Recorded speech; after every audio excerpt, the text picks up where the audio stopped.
lebih senang menyebutkan bukan oversupply, tetapi kesediaan yang melimpah.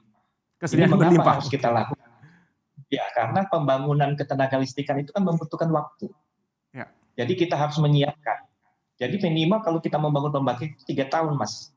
Jadi kalau kita menyiapkan misalnya ketersediaan kita yang melimpah ini, kita dalam rangka untuk menampung investment yang ada. Jadi menampung investasi. Kalau dulu orang mau berinvestasi kan nanya dulu, bagaimana infrastruktur kelistrikannya, bagaimana infrastruktur lainnya. Waktu itu infrastruktur masih kurang, siapa? Waduh, mundur dia. Sekarang kan kita harus begini, bagaimana infrastruktur kami siap, Pak? Berapa kesiapan kita siapnya misalnya, katakanlah misalnya kelebihan kita 2.000 megawatt. Saya butuhnya 100. Oh, berarti cukup sekali. Jadi nggak ada masalah. Kalau dia mau bawa 10 kali 100 megawatt pun kita bisa siap. Nah, itu yang menurut saya yang harus mindset itu yang kita kembang dan komunikasikan. Itu yang pertama, Baik. Mas. Dan kedua, ini adalah proyek yang sangat bagus sekali yang dimulai oleh Pak Jokowi kan, oleh pemerintah kita. Mengapa? Karena ini kita dulu merasakan berapa jauh yang tahun-tahun lalu, Mas, kita kalah bersaing dengan negara-negara lain itu karena ketiadaan daripada energi listrik.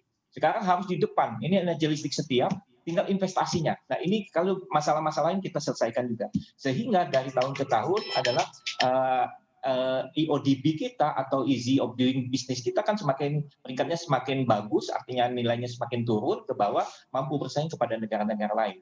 Jadi ini adalah menurut saya adalah suatu juga memang di setup untuk menampung kira-kira berapa banyak lagi investment yang harus masuk dan kita sudah siap.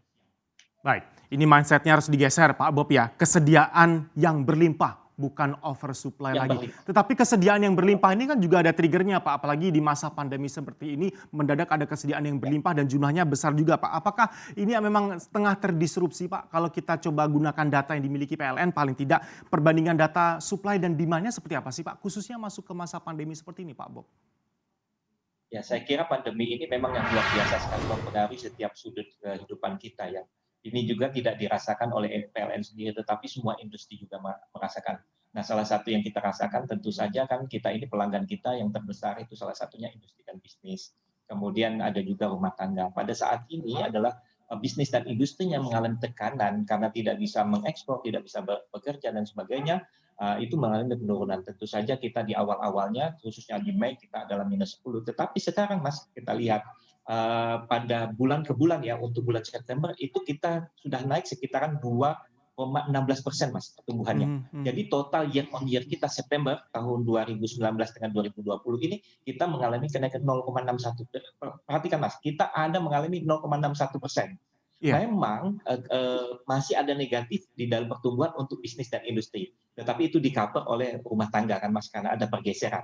Nah, tetapi industri dan bisnis sendiri ada mengalami kenaikan pertumbuhan yang cukup signifikan setelah daripada pandemi ini, khususnya pada mulai bulan Juli, Agustus, dan September ini mengalami kenaikan walaupun masih negatif saat ini. Dan kami sangat optimis bahwa ini akan semakin baik dengan telah ditemukannya vaksin, mungkin ke depannya, mungkin setelah akhir tahun ini akan mulai diedarkan secara massal dan sebagainya.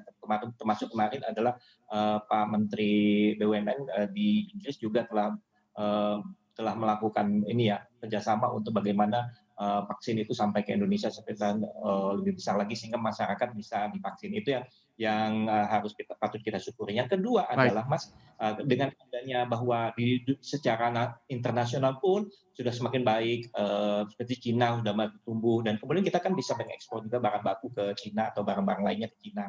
Kemudian Jepang juga walaupun sedikit lockdown sekarang sudah bagus. Kemudian pertumbuhan ekonomi secara dunia sudah mulai membaik dan itu menyebabkan industri kita juga akan ikut angkat naik.